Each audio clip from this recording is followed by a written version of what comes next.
This is a 2008 Chevy Tahoe Hybrid, and it was an attempt at a hybrid SUV. It just wasn't a very good attempt, and today I'm going to show you what I mean.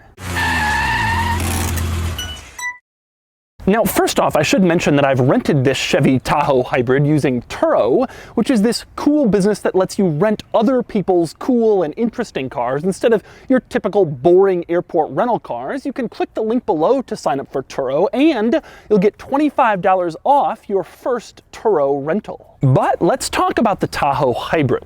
Now, the Tahoe Hybrid made its debut for the 2008 model year. This is a 2008 model, and at the time, the thinking was simple. Gas prices were high, hybrids like the Toyota Prius were really hot, and the economy was starting to decline. So GM figured, here's a plan. Let's give people a hybrid like they want, but not force them to get a tiny little car like the Prius. Basically, let's let people have hybrid fuel efficiency, but at the same time, they can keep their big SUV. Unfortunately, it didn't quite work out that way, as I will explain shortly. For now, a little overview. Now, in addition to the Tahoe Hybrid, General Motors also made a GMC Yukon Hybrid and a Cadillac Escalade Hybrid, and they also made hybrid versions of their pickup trucks, but those are really, really rare. Now, the Tahoe Hybrid uses a 330 horsepower 6-liter V8, along with some assist from a couple of electric motors, and it was available in 2- or 4-wheel drive. Unfortunately, nobody bought it. So today I'm going to take you on a tour of the Tahoe Hybrid, and I'm going to explain why that is. First, I'm going to show you all of the quirks and features of the Tahoe Hybrid, then I'm going to get it out on the road and drive it, and then I'm going to give it a Doug score. And for more of my thoughts on the Tahoe Hybrid, click the link below to visit autotrader.com/oversteer, where I've also rounded up a list of some other oddball 2000s GM cars currently listed for sale on AutoTrader.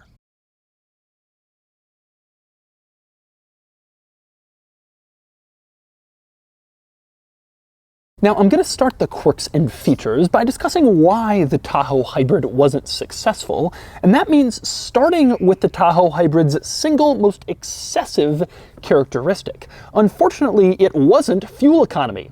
It was badging. For example, there is a giant hybrid badge here down the side of the car. There is a hybrid badge here on the front fender. There's a hybrid badge here on the C-pillar. A nice green H. Come around to the back of the Tahoe Hybrid, and what do we have? A hybrid badge. Come around to the side of the Tahoe Hybrid, and it is all repeated. You have the green H on the C-pillar, you have the hybrid badge on the front fender, and once again you have the giant hybrid decal spanning both doors on the side, meaning that there's basically no angle you could look at this vehicle from and not realize that it is a hybrid. Hybrid. Now, I don't mind an automaker going crazy with badging and other style updates when it really matters. For example, I made fun of the Ford Focus RS for having a lot of RS badges, but that's a cool car. You should show off that you got the RS.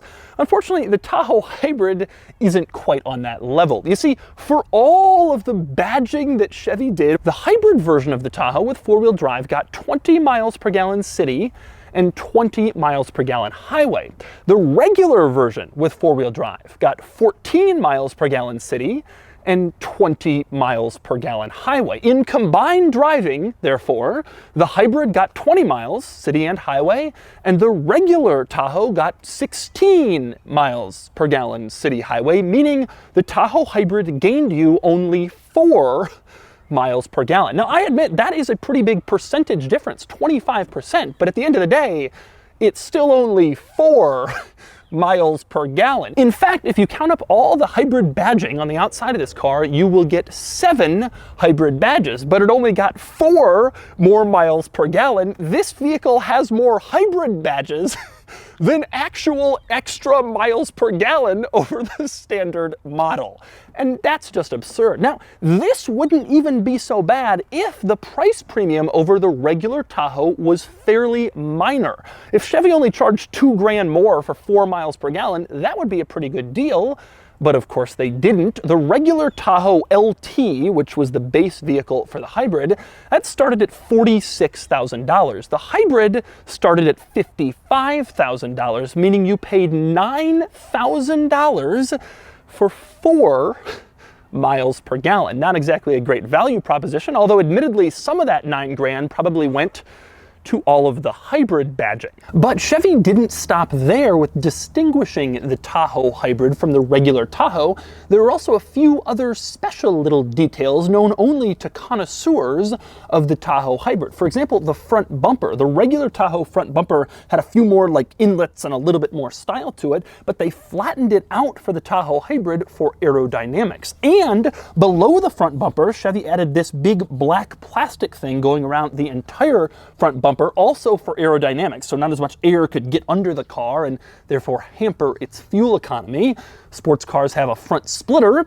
The Tahoe Hybrid has a front black plastic thing. And it didn't stop there. Compared to the regular Tahoe, Chevy lowered the Tahoe Hybrid, I feel like about an inch or so, also for aerodynamic purposes. So the Tahoe Hybrid is lowered, and Chevy removed the roof racks, also for aerodynamic purposes, which I'm sure gained them 0.004 miles per gallon. Those were all the exterior differences compared to the regular Tahoe. Chevy also gave the Tahoe Hybrid its own distinctive and unique wheel design, although I don't think that was to save fuel economy. I just think that was so that you could stand out a little bit more with your hybrid.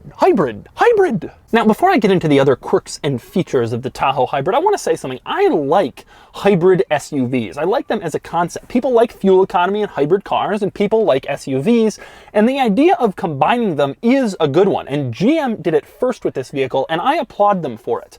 The problem was it was just a bad execution. It simply didn't get that much better fuel economy, and it cost too much extra for all the hybrid stuff. And so with that in mind, we move on to the quirks and features, and I'm going to start with one of my favorites on the steering wheel. You'll notice there's a lot of buttons to control a lot of different things. On the left you have the cruise control, on the right you have the stereo, and you have a next track button if you're listening to a CD, but you do not have a previous track button. So you can go forward in your tracks, but if you want to listen to the same track again, well, too bad, you're going to have to reach into the center control stack under the stereo in order to do that. Next up, an interesting quirk in the gauge cluster. On the left side of the gauge cluster, there is an economy gauge. And you can see that part of it is white and part of it is green. And I guess if you're in the green part, then you're driving efficiently. The problem is when you're driving this vehicle at night, the entire gauge cluster lights up in the same color, green. And so there's no way to distinguish between non-economy and economy at night. You can tell General Motors didn't exactly put a lot of thought or effort into this gauge. They were just like, oh, you got a hybrid? I guess we better put an economy gauge in it, and so they did. Next up, another interesting item with this vehicle. You put on the turn signal. Obviously, the turn signal's front and back turn on, but there's also a red arrow that turns on in the mirrors. Now, this vehicle came out in the days before mirror turn signals were common. Not many people were doing this back then, but Chevy had this good idea to stick it in the mirrors so that people in your blind spot who couldn't see your front and rear turn signals could see those big red arrows in the mirrors. It was actually a good idea, although it's kind of odd to see them turn on when you're driving around. And speaking of the turn signals, the stalk to turn on the turn signals is aggressively overcomplicated. This car had a column shifter on the right side of the steering column, so on the left side, Chevy had to put everything in that stalk, so you have it controlling the turn signals, you have it controlling the brights, the front wiper, and the rear wiper, all in one vastly overcomplicated stalk with dials and switches on it. Now, like I mentioned, even the rear wiper is integrated into this stalk, although it's incredibly difficult to figure out how to turn it on, basically without someone telling you. It's this switch at the end, you move it over, and that turns on the rear wiper. The good news, however, is that once you've turned on the rear wiper, you won't be trying to figure out, did I press the right button? Did I push the right switch? Because, well, take a listen.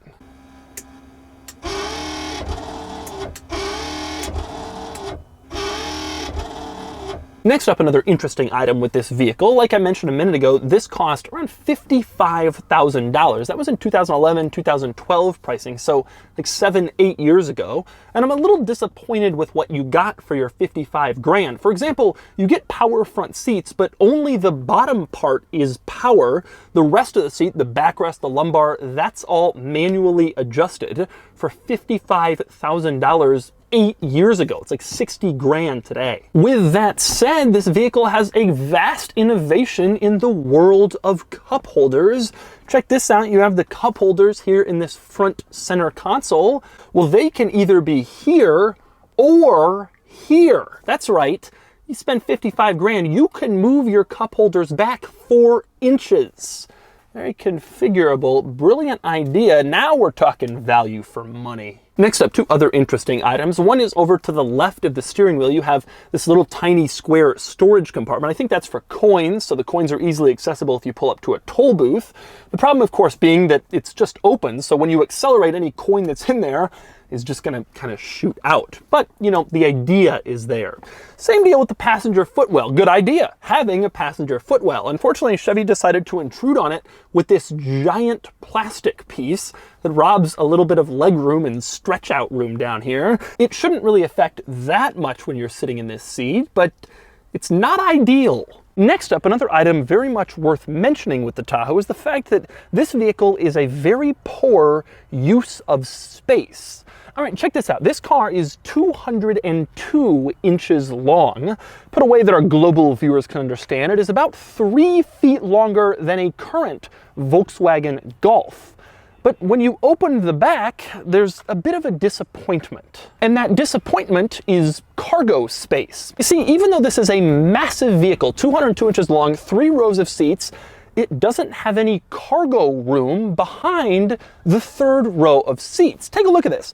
I go to put my backpack in this thing, and I can't even fit my backpack in here with the 3rd row in place and still have the tailgate closed. Meaning, if you buy a Tahoe, you get this huge, spacious, giant vehicle, you get all this room, and you can carry around 7 passengers, but you can't also carry any of their stuff. If you actually want to carry some cargo, you'll have to remove the rear seats, and then you can only carry around 5 people. You get a 202-inch long car, and you can't put both people and stuff in it at the same time. Although, I admit, there is enough room in the cargo area for my Jeep Renegade. Beep, beep, beep, beep. Beep, beep, beep. Now, it's worth pointing out that if you did want more cargo room back here, you could get rid of these 3rd row seats, but you could not fold them flat. This is as flat as they go because this is a rear-wheel drive vehicle and they've got a differential and all this other stuff underneath the car. They don't have room for the seats to fold into the floor. If you wanted to get rid of the seats entirely, you had to remove them. They were incredibly heavy, and this was quite a process, so no one ever really wanted to do it. Another drawback of the Tahoe. And yet another drawback of the Tahoe came when it was time to close the tailgate. Now, this vehicle existed in the days before widespread power tailgates in basically every vehicle, and so you had to close it manually yourself, which could be difficult for some people, but fortunately Chevrolet thought of that and they gave you this little loop to help you close the tailgate. Unfortunately, I don't think it's actually possible to close the tailgate using the loop due to where it's positioned and just how heavy this thing is. Allow me to demonstrate.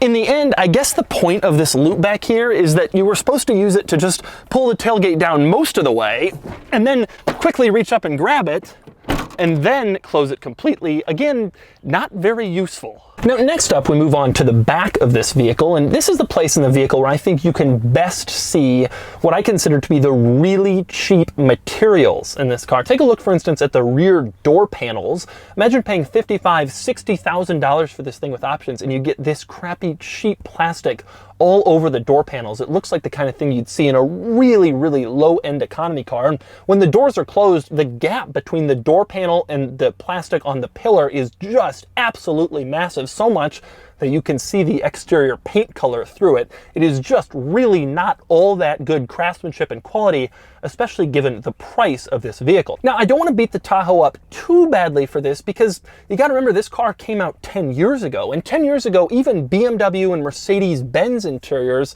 were a lot crappier than they are now. And they had a lot of plastic in them too. I guess I'm just surprised that there was a time in the fairly recent history where you would pay 55, 60 grand for a car, and this is all you could expect from the interior quality. Car interiors have definitely come a long way in 10 years. Now, next up, with all that said about the poor interior quality back here, there is one item that is very impressive, and that would be the screen that deploys from the ceiling. This car had a rear seat entertainment system. I guess you could plug in a DVD player through the red, yellow, white jacks, and then you could watch your DVD in the back of your Tahoe Hybrid. In the days before smartphones and iPads, this was a pretty big deal, and probably the people who bought this car cared more about having that than some nice material on the door panels. Now, next up, another disappointment in this car relates to the reverse lights, and specifically the fact that at night, when you lock this car and walk away, that's something called exit lighting, where the headlights and the reverse lights stay on for a minute after you've locked it and walked away. Now, that's fine. The idea here is that, you lock your car in your driveway, you still want some lights on when you're trying to find your keys and get into your house so it's not pitch black. And I get that. But the problem is keeping the reverse lights on after you've walked away is true insanity. Think about it this way. You park in a crowded parking lot, you lock your Tahoe and walk away, your reverse lights are now on for the next minute, and every driver who's looking for a space is going to pull up next to you in the Tahoe, and they're going to think, yes, this person is leaving, and they're sitting there waiting for you to back out, except there's a problem. You're not even in the vehicle. You're in some store buying fragrances and candles as Christmas presents. You're not even around your car, and yet there's a person waiting for your spot because your reverse lights are on. It's a really stupid piece of design. GM still uses it to this day, and they shouldn't. They should get rid of it. And next we move under the hood, and you can see the 6-liter V8 in the middle and some hybrid components over here with yet another hybrid badge showing you that's what they are. Now, you might be wondering why the Tahoe Hybrid didn't get as good a fuel economy as other hybrid vehicles, why it barely beat out the gas engine. That's because Chevy didn't use as advanced of a hybrid system as cars like the Toyota Prius. Now, I'm not going to get into all the technical details here, but Chevy used what's called a 2-mode hybrid system, which is cheaper than a more sophisticated system like the Toyota Prius has. It was cheaper to develop, cheaper to put in the parts, so as a result, the fuel economy gains weren't as significant as they could have been, but the cost to the consumer was also not as high as they would have been if Chevy had used a more sophisticated hybrid system. Now, one other item worth noting under the hood, on the underside of the hood itself, there is one more hybrid badge. You can see the little cross here. That's meant to mimic the little green H on the C-pillar and remind you once again that you're looking at a hybrid Tahoe from under the hood. And so those are the quirks and features of the Chevy Tahoe Hybrid. Now it's time to get it out on the road and see how it drives. All right, driving the Tahoe Hybrid. Now, I gotta say, some of my complaints could be addressed by the fact that this car is 10 years old. The seat's not folding back. That wasn't a crucial thing back then. Not everybody was doing it at the time. Some of the poor materials also can be kind of explained away by this car's age. Not everything is necessarily that bad about this car. And I have to admit, it's nice and quiet. A lot of times it can operate in the full hybrid mode, sort of at lower speeds or when you just turn it on. And so this can be a surprisingly quiet, full-size V8 SUV when you want it to be. Acceleration is actually reasonably good, surprisingly so. It feels surprisingly quick. But, a lot of the Tahoes did and still do. They have big V8s. But this one feels especially spry. The 6-liter V8, a lot of power. The ride is a little bit unsettled, more than you would want it to be. It's a little bit over bumps. You can feel them a little bit too much. And it's just a little bit, obviously the steering is very floaty, the handling, this thing does not feel at all like a sports car. But nobody who was buying one expected it to be. But over bumps, it also just kind of has a tendency to unsettle the whole vehicle. It's a big old body-on-frame vehicle, so you go over a big bump, there's a lot going on with the suspension and the size of the vehicle. Generally speaking, it just drives like a regular Tahoe from this era. which actually is a vehicle that I like a lot. And at one point I want to make clear, this is a terrible hybrid SUV. But it isn't a terrible SUV. I think it's actually a pretty good vehicle. It was just a terrible, all-inclusive package of trying to hybridize the Tahoe and make it fuel efficient. They didn't do a great job of that. But I think this is actually a pretty decent vehicle all in. I don't know how reliable these hybrid Tahoes are.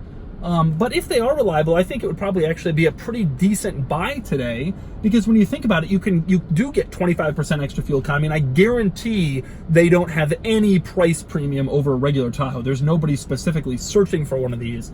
So if you buy it for the same money, it starts to make some sense. The thing that really killed the Tahoe Hybrid, in my opinion, was actually not as much the hybrid powertrain and the additional expense. General Motors could have developed it more, gotten more fuel economy out of it, made it a little bit cheaper. And they sold this car through 2013, so they actually got 6 model years out of it.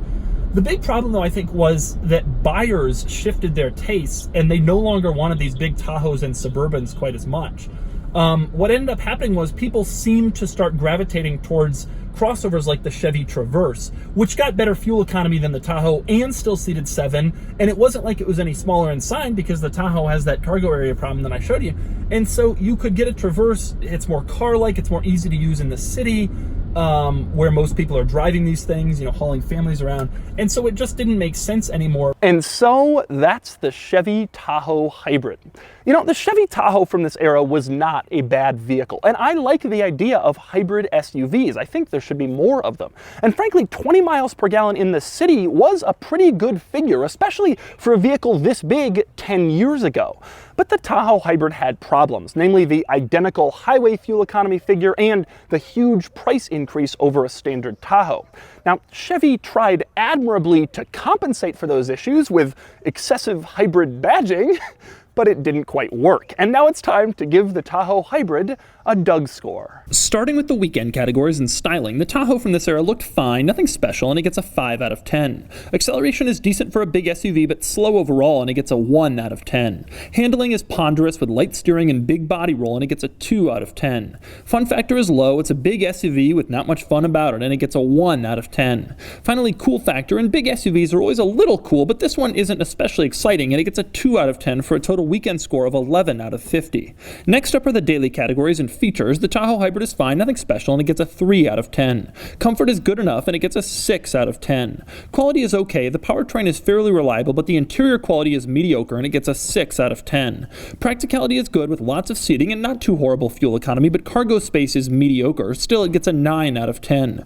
Value, these are cheap and they carry a lot of people. They're fine, but nothing more, and it gets a 6 out of 10 for a total daily score of 30 out of 50. Added up, and the Doug score is 41 out of 100, which places it here against some other older SUVs. The Tahoe Hybrid is laughable for $55,000 or $60,000, but it's not so bad today on the used market, as long as you don't mind being a rolling billboard for the word hybrid.